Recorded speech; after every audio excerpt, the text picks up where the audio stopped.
En el ratito que me toca participar a mí en este panel, el tema que nos convoca es desafíos, ¿sí? Acá veo alumnos que están haciendo el curso de actualización, ahora me van a escuchar hablar de algo totalmente diferente. Desafíos contemporáneos en materia de técnicas de reproducción humana asistida, ¿sí? Si uno habla de desafíos contemporáneos en materia de técnicas de reproducción humana asistida, lo primero que tiene que advertir, ¿sí? Es que no tenemos una única normativa en la Argentina que regule esta materia, ¿sí? Tenemos distintos compartimentos y distintos estados de esas normativas. Hoy tenemos normativas que están vigentes y, de la misma manera, tenemos proyectos legislativos que tienen en vista, tienen en mira, tratar de solucionar algunos de estos desafíos contemporáneos, en materia de técnicas de reproducción humana asistida. La primera ley, uno dice primer ley, pero en realidad es la primera ley nacional en materia de técnicas, ¿sí? Es la ley que no regula afiliación, no regula qué se puede hacer o no se puede hacer con el embrión implantado, no regula gestación por sustitución, no regula post-mortem, ¿sí? Lo único que hace, ¿sí?, es incluir en el plan médico obligatorio toda la cobertura de los tratamientos, ¿sí?, de técnicas de reproducción humana asistida. Pero decimos, no es la primera ley de técnica, pero sí la primera ley nacional. Antes, ¿sí?, de esta sanción de julio del 2013, nosotros tenemos antecedentes normativos provinciales. ¿Por qué es tan importante esta sanción, más allá de su competencia, nacional? ¿Por qué es tan importante en materia de técnicas de reproducción humana asistida esta sanción, esta 26862 y su decreto reglamentario? Porque cambia el paradigma, ¿sí?, con respecto a las técnicas de reproducción humana asistida. Si uno compara, por ejemplo, esta ley 26862 con la ley anterior, la ley del 2010, 14208 de la provincia de Buenos Aires, por nombrar alguna, solo de la lectura de los artículos uno rápidamente deduce dónde están las diferencias. Antes del 2013, las técnicas de reproducción humana asistida estaban pensadas exclusivamente como ¿qué? Como una solución a un problema únicamente de salud, ¿sí? Como una solución a el problema de infertilidad.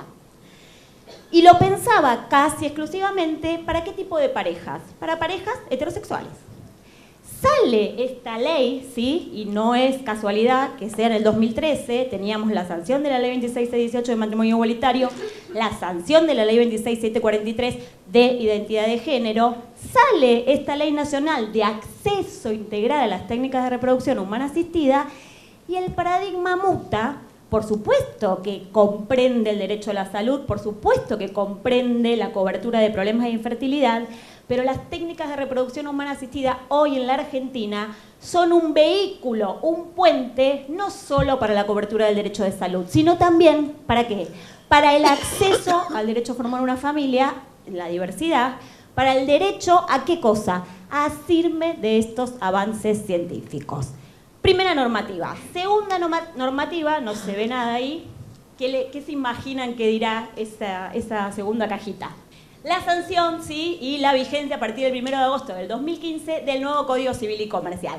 Que en materia de técnicas de reproducción humana asistida, ¿qué regula? Dos cuestiones. El comienzo de la existencia, no es que regula por técnica, sino que me interesa ver cómo está regulado en el Código Civil y Comercial, dos cuestiones.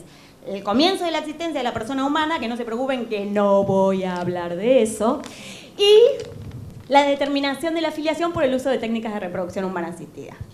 ¿Qué más tenemos danzando, ¿sí?, proyectándose y como posibilidad futura de que termine siendo una ley sancionada y votada por nuestro Poder Legislativo?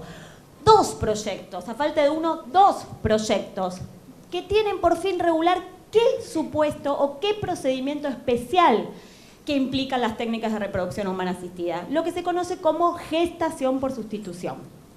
Ustedes saben que el 562, el antiguo, el anteproyecto, primera versión, ¿sí?, de antecedente directo, hoy Código Civil y Comercial, tenía un artículo 562 que proponía regular esta figura. El artículo fue eliminado. Pos esa eliminación no se incluyó ninguna prohibición y lo que sucedió desde esa fecha a esta parte es que cada vez tenemos más casos, cada vez tenemos más sentencias. En el almuerzo les comentaba a las chicas que yo en el estudio estoy recibiendo a razón de una consulta por semana en estudio que quieren saber o asesorarse sobre este procedimiento. Es un dato. 2 proyectos, justo dio la casualidad, ¿sí? Los 2 ingresaron a la Cámara de Diputados el mismo día, 31 de agosto del 2016. El año pasado hicimos en su momento una presentación, ¿sí? En la Cámara de Diputados. El 5750 lo presentó, si no recuerdo mal, la diputada Araceli Ferreira. El 5759 de 2016 es una elaboración que hicimos con CATRA, Comisión Asesora de Técnicas de Reproducción Humana Asistida, en la cual participan ONG de pacientes, ONG de diversidad, ¿sí? Particularmente 100% de diversidad y derecho, y SAMER, Sociedad Argentina de Medicina Reproductiva. Y lleva la firma de la diputada con la que trabajo y con la que trabaja también la doctora Marisa Herrera, de Analía Rach Quiroga, diputada de acá cerquita del Chaco. ¿Qué más? Este año, ¿sí? El 1 de marzo, ¿sí? Primer día de comienzo de labores en el Parlamento, 1 de marzo de este año presentamos el proyecto de ley especial que lleva el número, para el que lo quiera buscar en la página de diputados, 91 de 2017, proyecto del que prácticamente hoy no vamos a hablar. ¿Por qué? Porque este proyecto tiene, entre otros objetivos, determinar qué puedo hacer o qué no puedo hacer con estos embriones criopreservados que yo tengo en el centro de fertilidad, que tengo casi entre 30 y 50.000, porque ahí es como un número negro, no se sabe bien cuántos efectivamente embriones hay criopreservados, ¿sí? Que no quiero usar. ¿Qué puedo hacer? ¿Los puedo donar? ¿Los puedo donar para la investigación? ¿Llega un momento que puedo descartarlo? Bueno, ese proyecto de ley que está a que se trate en algún momento en la Cámara de Diputados, entre otras cosas, porque tiene 124 artículos, propone algo al respecto. Conflictos, desafíos contemporáneos en materia de técnicas de reproducción humana asistida. Si yo tuviera que dar una charla de cuáles son los conflictos hoy en materia de técnicas de reproducción humana asistida, nos quedamos hasta 9, 10, 11 de la noche. Elegí 3, ¿sí? Como toda elección, como toda corte, es arbitrario, sesgado, ¿sí?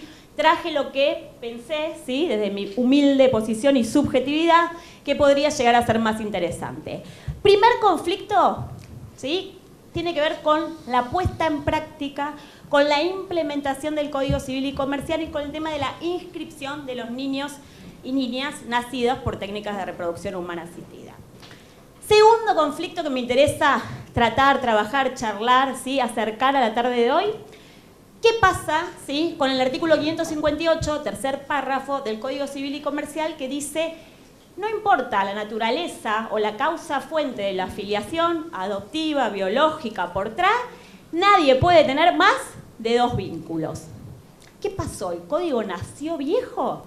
Porque empezaron a aparecer los casos de pluriparentalidad. Es decir, reclamos de no 2, de 3, de 4 personas que quieren no tener un vínculo afectivo, que quieren ser reconocidos como progenitores en la partida, en el certificado de nacimiento y en el DNI de sus niños. Y por último, ¿sí? Algo que está muy de boga, muy de moda, ¿sí? No sé si han visto esa foto, digamos, uno la trae a colación acá porque salió publicada hace unos días en un artículo en el Diario de la Nación, ¿sí? Porque hay un caso que está a la espera de que lo resuelva la Corte Suprema de Justicia de la Nación, que es esto que decíamos al inicio, ¿sí? El famoso procedimiento de gestación por sustitución. Esto es lo que traje para compartir y empecemos por el comienzo, ¿sí? ¿Qué pasó, ¿sí? Con la puesta en práctica, con la entrada en vigencia del Código Civil y Comercial en materia de inscripción de niños nacidos por técnicas de reproducción? Para comprender qué pasó con la puesta en práctica, uno debe hacer muy rápidamente memoria, ¿sí? Recordar desde qué lugar venía o desde qué lugar se le daba la puerta abierta al Código Civil y Comercial. ¿Qué quiero decir con esto? Las técnicas de reproducción humana asistida se hacen en la Argentina desde el principio de las décadas del 80. Por ejemplo, los primeros procedimientos de ovodonación, el primero se hizo en la Argentina en 1984. 1984, hace más de 30 años. ¿Qué es lo que pasaba? Antes de la sanción del código, y les diría que antes de la ley de matrimonio igualitario, estaban invisibilizadas aquellas familias de la diversidad que acudían a las técnicas de reproducción humana asistida. Estoy pensando, por ejemplo, en quién. Una madre sin pareja que acudía a un banco de gametos, o dos mujeres casadas o no casadas después de la ley de matrimonio igualitario. Entonces, el gran problema post-ley 26618, ¿cuál fue? ¿Cómo inscribimos a estos niños que nacen de dos mujeres? La primera discusión post-ley de matrimonio igualitario fue, bueno, ¿se aplica o no se aplica esto de la presunción de que el cónyuge de la madre es la comadre? Primera discusión doctrinaria, zanjada la discusión doctrinaria, se empezó a aplicar esta presunción. Presunción que, ¿qué es lo que produjo? Cambiar el concepto que estaba detrás de esta presunción. Una presunción que por ahí en el origen estaba más asociada a un acto natural, si quieren, al acto sexual, a una presunción basada en, es lógico que si yo estoy casada con alguien y quiero tener hijos, ese quiero tener hijos forme ¿qué cosa? Parte de este proyecto común, parte de este proyecto familiar. Y de ahí la aplicación de la presunción. ¿Qué empezó a suceder? Teníamos un aspecto solucionado. Si las mujeres estaban casadas, doble filiación. Y si las mujeres no estaban casadas, acceso a la doble filiación a través de la jurisprudencia. En 2011 tenemos 3 excelentes sentencias de los tribunales de la Ciudad Autónoma de Buenos Aires. ¿Qué le siguió a eso? Pasó lo siguiente.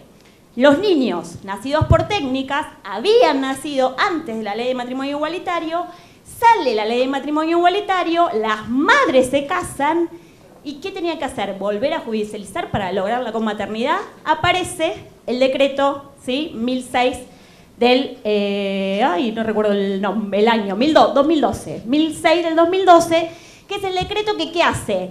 Si las madres, después de nacido los niños, celebraban matrimonio, podían ir a completar el acta, solo era un acto administrativo y lograban el reconocimiento de la doble comaternidad.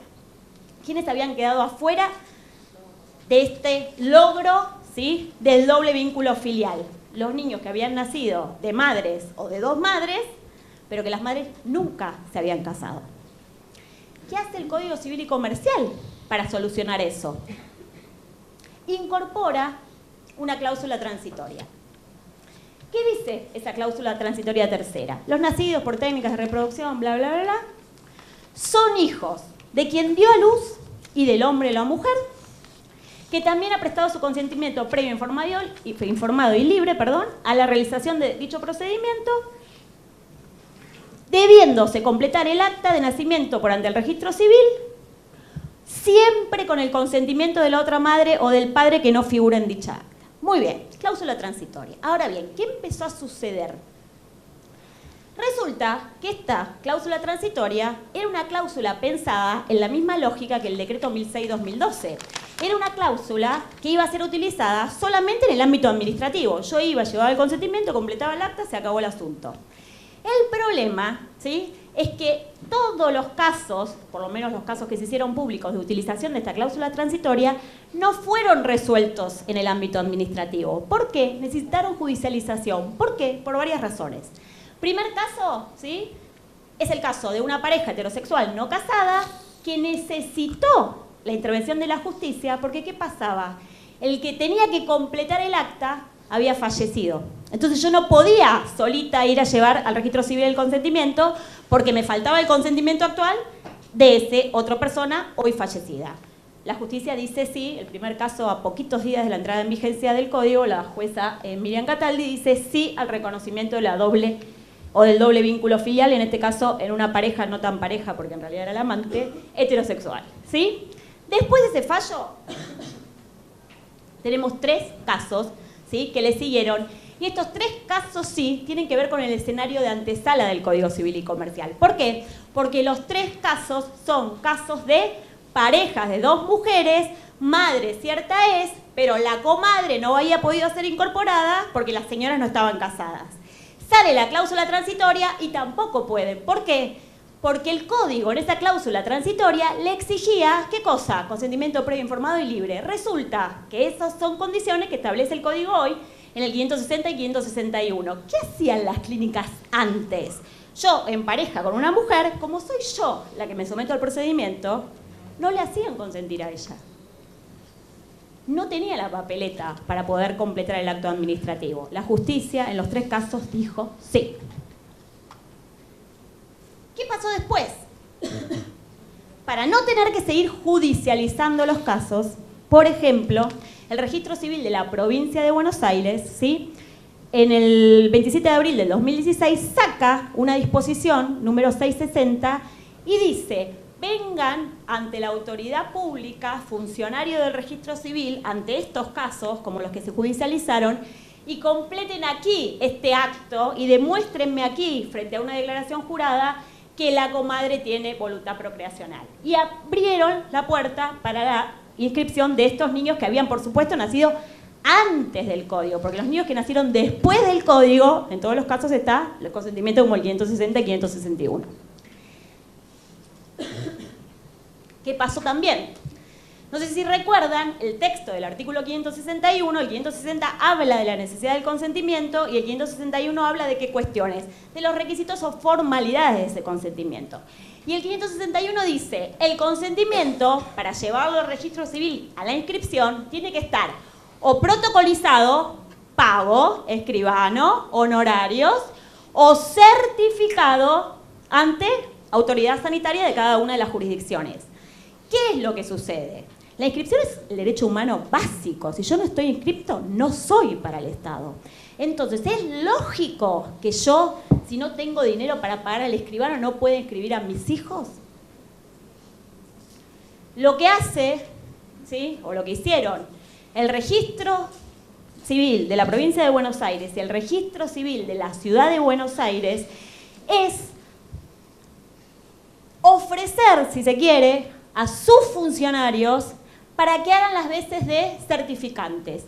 Yo voy con ese último consentimiento, ¿sí?, donde yo firmé, donde yo demostré mi voluntad procreacional, y es el funcionario del registro civil el que certifica. ¿Por qué certifica el funcionario del registro civil? Porque la autoridad sanitaria todavía está viendo cómo se hace el procedimiento de certificación en cada una de las jurisdicciones. Entonces, no puedo dejar ese vacío. El funcionario del registro civil en Provincia de Buenos Aires y en Ciudad de Buenos Aires es el que está certificando o son los que están certificando esos consentimientos. Acto seguido y tiempo después sale, ¿sí?, por una resolución del Ministerio de Salud de la Nación, Ministerio de Salud de la Nación, que es autoridad de aplicación.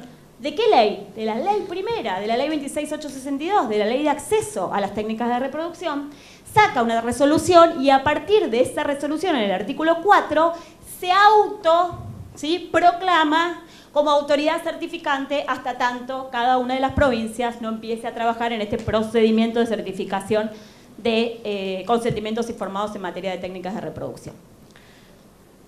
Una sentencia recién salidita del horno, ¿sí?, 12 de mayo del 2017. Compleja, porque es un caso de familia, y lo primero que uno observa, solo con el título, es que no es resuelto en el ámbito de la justicia especializada de familia, ¿sí? Porque se presenta a través de la vía del amparo. ¿Contra quién? Contra el gobierno de la Ciudad de Buenos Aires. ¿Por qué? Por la negativa al reconocimiento, ¿sí?, ¿de quién? De la que no estaba inscrita como madre de una niña nacida por un procedimiento de técnicas de reproducción, pero una niña que hoy, al momento de la resolución de este fallo, tiene 10 años. Y para embarrar un poco, o ensuciar un poco, complejizar un poco el caso, no solo la niña tiene 10 años y, según las abogadas de la niña que la representan, ella no reconoce a esta señora que quiere quedar inscripta en la partida de nacimiento como su madre, no la reconoce, no tiene vínculo, niega, ¿sí?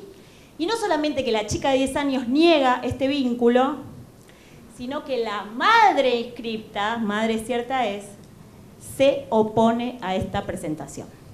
Y es la justicia la que tiene que resolver el caso y, acto seguido, veremos qué hace o qué hizo en este caso la justicia de la Ciudad Autónoma de Buenos Aires. Habían estado 5 años en convivencia de pareja, ¿sí? Ambas decidieron tener descendencias, acuden a las técnicas de reproducción, el óvulo lo aporta la misma que lo gestó, no acuden a lo que se conoce como el método ropa. Yo en pareja con una mujer, yo gesto, y si quiero hacer método ropa, gesto, pero el embrión conformado con el óvulo de la otra. En este caso no. La que lo gestó era la que había, asimismo, aportado el óvulo para conformar el embrión y luego el nacimiento de esta niña.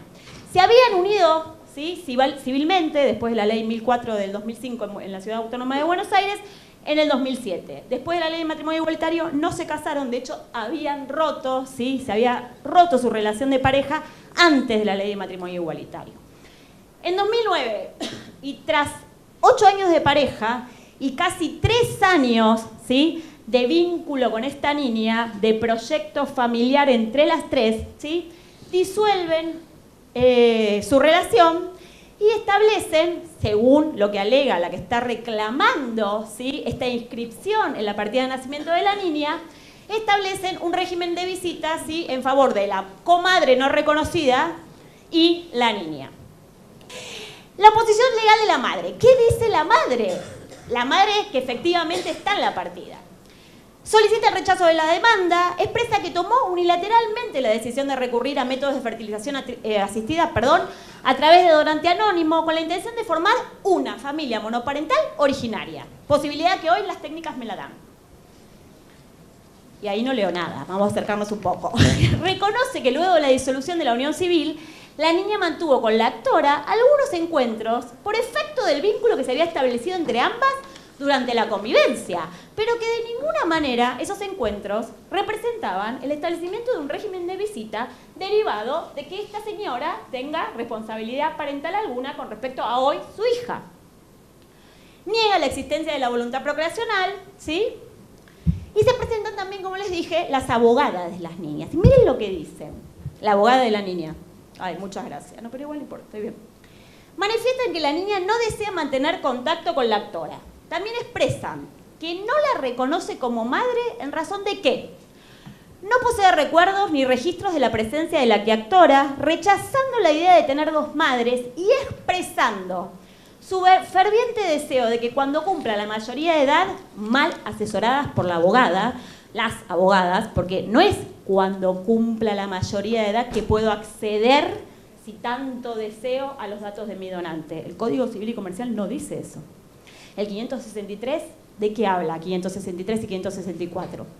De edad y grado de madurez suficiente. Ya solo hecho que la chica quiera, la habilita a peticionar ante un juez el develamiento, ¿sí?, de la identidad del donante. Puntualizan que en el caso de autos no existe el consentimiento informado, ¿sí?, y que, en consecuencia, esta señora no es ni madre por filiación biológica, ni madre por técnicas de reproducción humana asistida, y tampoco puede ser madre por adopción. Pese a la negativa de la madre y a la negativa expresada a través de las abogadas de la niña, dice la jueza, ¿sí? ¿Cuál es el tema a discernir? ¿Sí? Más allá de ver si es un caso de discriminación de género, de discriminación por ser una pareja del mismo sexo, acá el tema es que esta señora no me trajo el consentimiento previo, ¿sí?, libre, escrito, no está. Pero no está porque en ese momento estos condicionamientos no se exigían. Muy bien.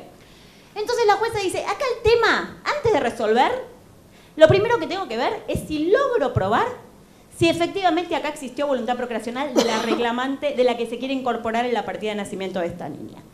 ¿Cómo prueban eso durante el proceso? A través de testigos. Se presentan 7 testigos, los 7 testigos son firmes en que sí, que efectivamente existió voluntad procreacional, que efectivamente fue parte del proceso de embarazo, del parto, de la visita a los médicos, de los primeros momentos, que fue ella la que le comunicó a todos los amigos y familias que habían, ¿sí?, tenido una niña. No solamente la prueba está conformada por testigos, sino que ellas mismas habían dado una nota contando su comaternidad allí por el 2009 en página 12. Muy bien. Conclusión de las pruebas aportadas, prueba de este modo la existencia de la voluntad procreacional. Pero cuando empieza a fundar la jueza, una vez probada la voluntad procreacional, el porqué de la orden que efectivamente da en su resolución, que es incorporar a esta comadre en la partida, en el certificado de nacimiento de la niña, empieza a embrollarse. ¿Por qué? Porque el concepto que tenía que sostener, fundamentar y razonar era el de voluntad procreacional que acababa de acreditar. Se enmarulla y termina acudiendo a la figura del reconocimiento. Figura del reconocimiento que antes del código y después del código quedó, y era también antes, exclusivamente para ser utilizada en el marco de la filiación biológica. El reconocimiento presupone, ¿qué cosa? La causa fuente o la causa fundante de la filiación biológica. ¿Qué cuál es? La identidad biológica genética entre esa persona que voy a reconocer y yo reconociente. Acude al concepto de voluntad procreacional, pero todo el tiempo lo está emparentando como si esta voluntad procreacional fuera en realidad, voy a inscribir el reconocimiento de la madre. Y no. En el sistema argentino hoy vigente, el reconocimiento solo lo puede hacer ¿quién? El hombre. En el marco de una relación extramatrimonial. ¿Sí? Heterosexual, sí. Después habla del derecho a conocer los orígenes y, como les dije, resuelve, ¿sí?, la inscripción de esta señora como comadre de la niña y, por supuesto, todo un proceso de revinculación, porque esta niña hoy tiene 10 años y hace 7 años que no la ve, que no tiene contacto con esta persona que están incorporando en su partida. Segundo gran temón, y llegó ahí y acá me puso más presión todavía. Segundo más temón. El código nació viejo. Son open mind, pero algo de conservador les quedó, o en realidad hay algún tipo de justificación para entender por qué no se incorporó el concepto de pluriparentalidad en el Código Civil y Comercial. Yo hay algo que no voy a aceptar, es que se diga que las personas que reformaron el Código Civil y Comercial no estaban al tanto de los casos de pluriparentalidad. Les puedo asegurar que todas las personas que participaron de la reforma del Código Civil y Comercial, acá tenemos 2 presentes, ¿sí?, por supuesto que conocían los casos de triple filiación. Teníamos ya antecedentes de Brasil, ¿sí?, los casos de Canadá, los casos de Holanda, algunos casos en estados particulares de Estados Unidos. Sí que se conocía la filiación pluriparental. El tema es, hoy tenemos un artículo 558 que, como gran novedad, ¿sí?, como apertura del título 5 del libro segundo, nos habla de 3 causas fuentes filiales, todas con los mismos efectos, más allá de la diferencia entre plena y simple en el caso de adopción, pero todas con los mismos efectos, ¿sí? Lo diferente que es que en cada caso tengo reglas propias, ¿para qué? Para determinar quiénes son progenitores de estos niños o de estas niñas.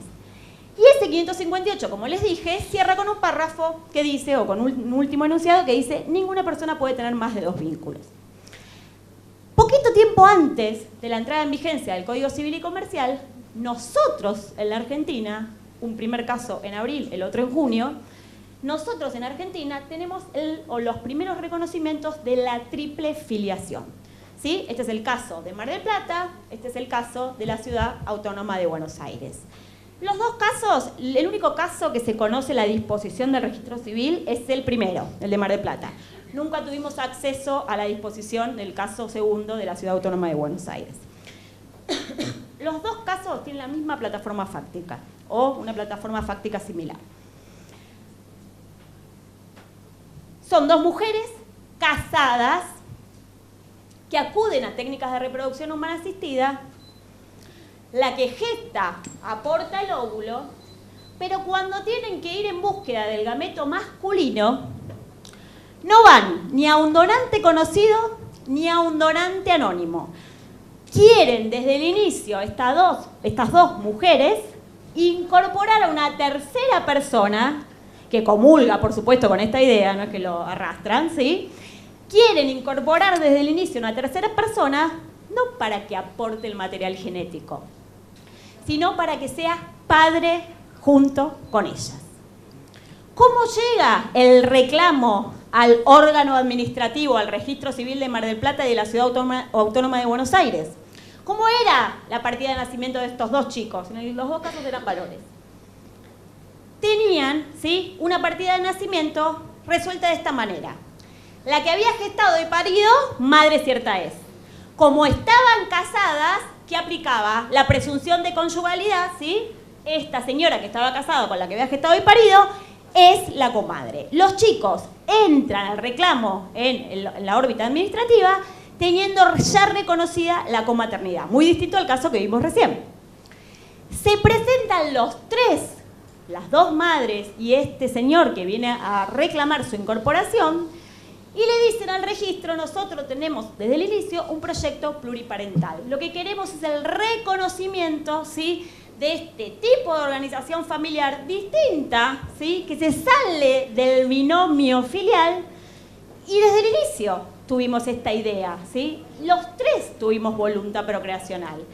Y el registro, ¿sí?, muy loablemente dice sí, desde mi punto de vista, a la incorporación de estos señores, pero el problema, desde mi punto de vista también, es la fundamentación, ¿sí?, el razonamiento para llegar a la conclusión de que sí, que no había ningún problema en la incorporación. Cuando uno lee esta disposición, primer gran error, ¿sí?, o primer gran discusión, si quieren, ¿era el órgano administrativo el encargado de resolver este conflicto? ¿O las cuestiones filiales, que son cuestiones de orden público, ¿sí?, la regla del doble vínculo siempre existió, ¿sí?, era una cuestión de competencia propia de la justicia y particularmente de la justicia de familia? Primer pregunta. Segunda cuestión, cuando uno lee la disposición, huele a filiación biológica. ¿Por qué? Porque se vuelve a acudir a la figura del reconocimiento. Si esto es un proyecto pluriparental por uso de técnicas de reproducción humana asistida, ¿cuál era la figura, para fundar ese tercer vínculo? La voluntad procreacional, no la figura del reconocimiento. Y menos decir que en todo caso acá no se desplaza nadie, pareja de dos mujeres, porque lo que viene a hacerse es a completar, porque no desplazo a nadie, emplazo ¿qué cosa? Lo que falta, el padre. ¿El registro civil hubiera resuelto de la misma manera un caso de triple filiación si la que venía a reclamar, por ejemplo, era una tercera mujer? ¿O un señor pero que no había aportado el material genético? Entonces, ojo con los fundamentos, porque si bien todos festejamos esta posibilidad, o bueno, una gran parte festeja la posibilidad del reconocimiento, del primer reconocimiento de triple filiación, hay que empezar a ahondar, ¿sí?, en cuáles son los fundamentos que se dan para resolver estos casos. El segundo, como les dije, ¿sí?, desconocemos el contenido de la disposición, pero se resuelve de la misma manera. Tercer caso, no está resuelto. Es un caso, ¿sí?, una resolución iba a decir, es un caso que nace con el 558 ya vigente. Porque la gran excusa de los registros antes del 1 de agosto, la regla del doble vínculo no existe. Bueno, no está clarita como está en el 558, pero si no, explícame por qué para emplazar a alguien primero tengo que desplazar. Si no, explícame toda la lucha que tuvimos que dar para el reconocimiento de la comaternidad. No se entiende. Costó tanto que ese binomio no sea papá-mamá, no me digas que no había binomio. ¿Qué pasó con este caso? Nos llaman, sí, un día de un centro de Mar del Plata. Tengo un caso. ¿Cuál es el caso? Vamos acá. La muchacha y el muchacho, ¿sí?, hoy Antonia, la nena, tiene 1 año, ¿sí?, acaba de cumplir 1 añito. Se conocen y cursan el colegio desde los 7 años. Cursan toda la primaria, cursan toda la secundaria, se reciben del colegio secundario y empiezan una relación de noviazgo que dura 5 años. Cuando él ingresa a estudiar arquitectura, conoce a un chico y se enamora de este muchacho, salen del closet, ¿sí?, los dos, porque ambos muchachos estaban en parejas heterosexuales, se lo comunican a sus respectivas parejas. Al principio habrá sido todo un cimbronazo para todos, ¿sí?, pero esto, terapia, café, charla, amigo, pasa. Pasa bastante tiempo, se las voy a hacer cortita porque tengo que hablar de gestación por sustitución, pasa bastante tiempo y deciden, porque ellos al principio, que hoy son pareja, empezaron a pensar en la posibilidad de ser padres a partir de la figura de la gestación por sustitución, pero hay algo que no les cerraba. Deciden iniciar un proyecto pluriparental, pero ya tenían el 558. Y ya tenían, no solo el 558, reguladas las técnicas de reproducción humana asistida, es decir, cómo se determina hoy en el código la filiación de los niños nacidos por estos procedimientos. ¿Qué hacen? Van al centro y los tres cumplen con los requisitos del 560 y el 561. Consentimiento 1, yo, pirulita, presto material genético, doy mi voluntad procreacional. Yo, vinculándome con este consentimiento y con este consentimiento, exactamente lo mismo. Yo, lo mismo, vinculamos, o sea, los tres consentimientos estaban vinculados. La nena nace, se presentan con una nota al registro civil de la ciudad de Mar del Plata, y ¿qué hace la señora del registro civil? Consentimiento 1, consentimiento 2, consentimiento 3. ¿A quién elijo? Porque los tres cumplían los requisitos del 560 y 561, pero tenía una regla del 558, me tenía que quedar con 2. ¿Sobre la base de qué criterio uno lo descartó? La señora dijo, yo entiendo, acompaño sus sentimientos, lleven todo esto al registro de La Plata para que decidan allá de la dirección general. Va todo el expediente para allá, ¿y qué sucede? Teníamos un problema, la chica no tenía inscripción. Y íbamos a estar todo, de hecho hoy todavía no está resuelto, y la nena ya tiene 1 año. Entonces pasa una semana, ¿sí? Y nos volvemos a presentar al registro civil diciendo, si bien no negamos y sostenemos completamente nuestra petición inicial en pos del derecho a la identificación inmediata, el derecho a la salud, la obra social, etcétera, etcétera, etcétera, inscriban al menos a esta hija como hija de quién, de la que prestó la voluntad procreacional, de la que la gestó, parió y que además aportó el óvulo, o sea, la madre. Y hoy, ¿sí? El caso está en la justicia de familia de Mar del Plata o esperando, ¿sí? Una solución. Sería, ¿sí? Y lo que se planteó en la demanda, justamente que fue la inconstitucionalidad para este caso concreto de esa parte final del 558. Si vengo el año que viene les cuento cómo terminó el asunto, ¿sí? Vamos con el otro tercer conflicto que quería, o el otro gran desafío en materia de técnicas de reproducción humana asistida, y con esto sí terminamos, que quería plantear en la tarde de hoy, que tiene que ver con esta figura que tanta polvareda, que tanta urticaria genera en determinados sectores de nuestra sociedad, que es lo que en su momento el 562 del anteproyecto de reforma denominó gestación por sustitución. ¿Qué pasó? El 562 fue eliminado, ¿sí? Del texto del anteproyecto, pero así como antes de que ese 562 se proyecte, existían casos de gestación por sustitución en la Argentina, después de esa quita se armó como una bola de nieve. Cada vez aparecen más y más casos. Al día de hoy tenemos 17 sentencias nacionales. Y yo les di nada más que el dato, está bien que yo soy de la Ciudad Autónoma de Buenos Aires, puede ser que sea un dato sesgado, pero yo en el estudio estoy recibiendo a razón de una consulta por semana. Hoy en la Argentina, aún sin ley, la gestación por sustitución no está prohibida, se hace, ¿sí? El tema es cómo se hace y cuáles son las estrategias judiciales para plantear este reconocimiento de esta práctica particular de técnicas de reproducción humana asistida. Les dejo el power, ¿sí? Ahí tienen los datos de todas las sentencias, ¿sí? De estas 17 sentencias, todas dijeron sí a la gestación por sustitución. ¿Qué quiere decir esto? Sí a que los que aparezcan inscriptos como progenitores son los que efectivamente el anteproyecto denominaba comitentes. ¿Quién no aparece como madre porque nunca quiso ser madre y no es madre? La mujer que gestó a estos niños. De esas 17 sentencias, una sola, ¿sí? No está firme, y es esta que al comienzo decíamos, está para que lo resuelva el caso en la Corte Suprema de Justicia de la Nación, y habrán visto todos la nota que salió hace poquito en la prensa. Las estrategias jurídicas para plantear estos casos. Las primeras estrategias jurídicas para el reconocimiento de la gestación por sustitución se hacían con los niños ya nacidos. Yo le iba al juez con todo ya cocinado. Le podía gustar más, menos la gestación por sustitución, pero el chico. Los padres eran los que habían tenido la voluntad procreacional, habían prestado el material genético y desde el día 1 de su nacimiento vivían el niño o niña con estos padres. En todos los casos la justicia dijo sí.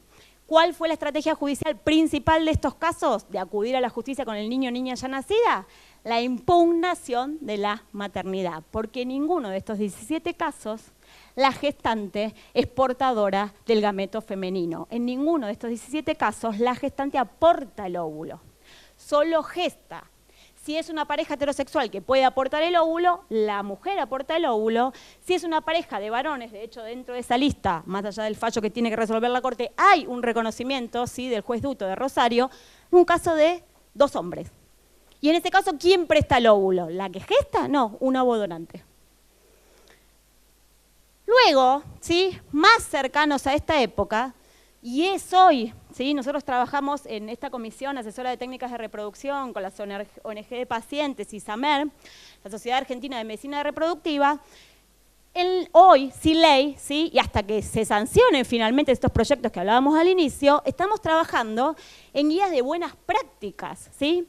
Y estas guías de buenas prácticas toman, ¿sí?, como referente al texto del 562 y, por supuesto, al texto del proyecto de ley presentado, que es más amplio que ese 562, y reflejan esto que está sucediendo en la jurisprudencia. Nosotros, de esos 17 fallos, tenemos 3 fallos donde se acude a la justicia, no después de que el niño nace, se acude a la justicia para pedir una autorización judicial para poder iniciar un procedimiento de gestación por sustitución. ¿Por qué? Porque la gestación por sustitución está prohibida y quiero elevarme, salvarme de la regla. No, de ninguna manera. Para preservar, asegurar a todas las partes intervinientes. Porque si yo no tengo esa autorización judicial previa, al momento del nacimiento, tengo que estar muy seguro de que esta señora no se arrepienta, que los padres, los que son comitentes, no se arrepientan, como pasó en un caso terrible en Tailandia, si no recuerdo mal. De esta manera, no es que yo le pido al juez permiso para hacer la gestación, le pido al juez la autorización, que el fin principal, ¿cuál es? Que el juez en esa sentencia me asegure de que si nace un niño producto de esta técnica, ese niño va a ser inscripto directamente a favor de los comitentes y nunca madre cierta es. ¿Qué es lo que no aplico con esta autorización? El 562 del Código Civil y Comercial. Hay un caso muy particular, que es este último fallo, ¿sí?, de San Martín, que la verdad que no tenemos espacio ni tiempo para poder compartir, charlar y discutir al respecto. El juez en este caso dice sí a la gestación por sustitución, pero dice, en realidad, esta autorización, la gestación por sustitución no está prohibida, está permitida, háganla. Y yo, con respecto al punto que me piden que resuelva, que es la afiliación del niño nacido, no puedo decir nada hoy, porque es una cuestión abstracta. ¿Por qué sirve esa sentencia? Porque hoy los centros de fertilidad, salvo casos excepcionales, ya voy, casos excepcionales, no quieren hacer procedimientos de gestación por sustitución si no tienen la sentencia de autorización previa, porque se están guiando todos por estas guías de buenas prácticas. Pero con esta tercera sentencia, ¿sí?, polémica, ¿sí?, la podemos discutir en otro momento, el centro lo va a hacer, porque en esa sentencia el juez le dice, usted lo puede hacer perfectamente, y se resguarda. Y de hecho inició el procedimiento. Proyectos de ley, ya dijimos, tenemos estos 2 y nuevamente veremos, ¿sí?, cómo resuelven estas 5 personas, estos 5 magistrados, la vida, ¿sí?, de esta familia.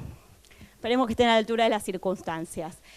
No sé si Marisa les contó el caso esta mañana. Vamos rápidamente a contar la plataforma fáctica, sobre todo porque se están diciendo barbaridades en los medios de comunicación. No digo que sea un caso fácil, es complejo, ¿sí? Pero las personas humanas somos complejas, las relaciones familiares son complejas. Uno de ellos, ¿sí?, no se conocían, en determinado momento él tiene mucho deseo de ser padre y acude, ¿sí?, a un procedimiento de gestación por sustitución no nacional, va a Estados Unidos a hacer el proceso de gestación por sustitución. Nace la chiquita Alma. En el marco de ese proceso, gestación, embarazo y demás, conoce al que hoy sí es su pareja, pero que en ese momento no lo era, y difícilmente, si no lo era, pudo aportar la voluntad procreacional. Era un proyecto monoparental originario hecho por un hombre. Trae Alma a Buenos Aires y empieza una relación amorosa, afectiva y convivencial con este hombre. Obviamente, después de un tiempo, hoy Alma tiene 3, 4 años, este hombre conviviente que generó socioafectividad y demás, pide a la justicia la adopción de integración plena de alma para con él, pero él nunca había aportado voluntad procreacional. La adopción de integración. Tenían ese proceso iniciado. ¿Pero qué pasó? Hicieron una gestación por sustitución, no les gustó, sobre todo digamos, al que había hecho el procedimiento en Estados Unidos, la experiencia de hacer una gestación allá en Estados Unidos, y deciden acudir a una amiga de uno de ellos y hacer una gestación por sustitución nacional, acá. De esta gestación por sustitución, ¿sí?, el que aporta en este caso el gameto es la pareja del primero, ¿sí?, nacen mellizos, no la niña, nacen mellizos, o sea, nacen dos niños, que al día de hoy, con más de un año, no tienen inscripción. Y el expediente duerme en alguna de las vocalías de la Corte Suprema de Justicia de la Nación. ¿Por qué? ¿Sí? El asesor de menores, hablando rápido y en criollo, embarró un poquito la cancha. Porque dijo que hay un principio de igualdad que se está violando.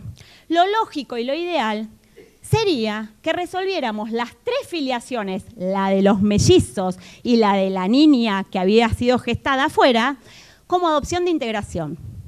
¿Qué quería decir esto? Que la segunda gestación, ¿cómo quede determinada en la partida? Madre cierta es que este señor que aportó el material genético, ¿sí?, reconozca al niño y que en todo caso la pareja, en este caso sería la otra, adopte integrativamente. ¿Se entiende? Todo por no reconocer, es complejo, ¿sí?, para explicar rápidamente, más complejo todavía, todo por, digamos, la negativa a reconocer la voluntad procreacional en parejas de dos hombres. En primera instancia, le salió favorable el pedido a los actores, el defensor apela, va a Cámara, la Cámara dice los tres por adopción de integración, y hoy está el caso, ¿sí?, a ellos los asesora el doctor Andrés Gil Domínguez, a resolución de la Corte Suprema de Justicia de la Nación. Para terminar, desafíos contemporáneos en materia de técnicas de reproducción humana asistida tenemos, así, afloran, ¿sí?, permanentemente. Daños y técnicas de reproducción, post-mortem y técnicas de reproducción, embrión y técnicas de reproducción. Pero para terminar me pareció importante, no importante, sino interesante, compartir solo un pequeño extracto de una sentencia que me parece maravillosa, ¿sí? Es una sentencia de San Pablo de Brasil, del ministro Luis Fux, fantástica, en breve va a salir publicada en la revista Derecho de Familia traducida, que dice lo siguiente. Digo, estos serían los lentes que nos deberíamos poner para analizar los desafíos contemporáneos, no solo en técnicas de reproducción, desafíos contemporáneos en materia de relaciones de familia. Allí el ministro dice, ¿qué es lo que hace? Dice, es un caso también de reconocimiento de triple filiación, pero en el marco de una filiación biológica.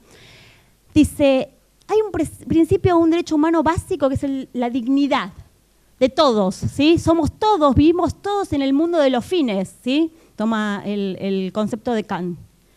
Nadie es medio, todos somos un fin. Y de ese principio de dignidad, dice, se deduce, se razona un derecho humano implícito, la búsqueda de felicidad. Y con respecto a ella dice, transportándose la racionalidad del derecho de familia, el derecho a la búsqueda de la felicidad funciona como un escudo del ser humano frente a las tentativas del Estado de encuadrar su realidad familiar en modelos previamente concebidos por la ley. Es el derecho el que debe amoldarse a las voluntades y necesidades de las personas, y no al revés. Del mismo modo como un sastre, al encontrarse con una vestimenta de tamaño inadecuado, hace ajustes en la ropa y no en el cliente. Basta de adelgazar, hagamos ropa para todos y para todas. Muchas gracias.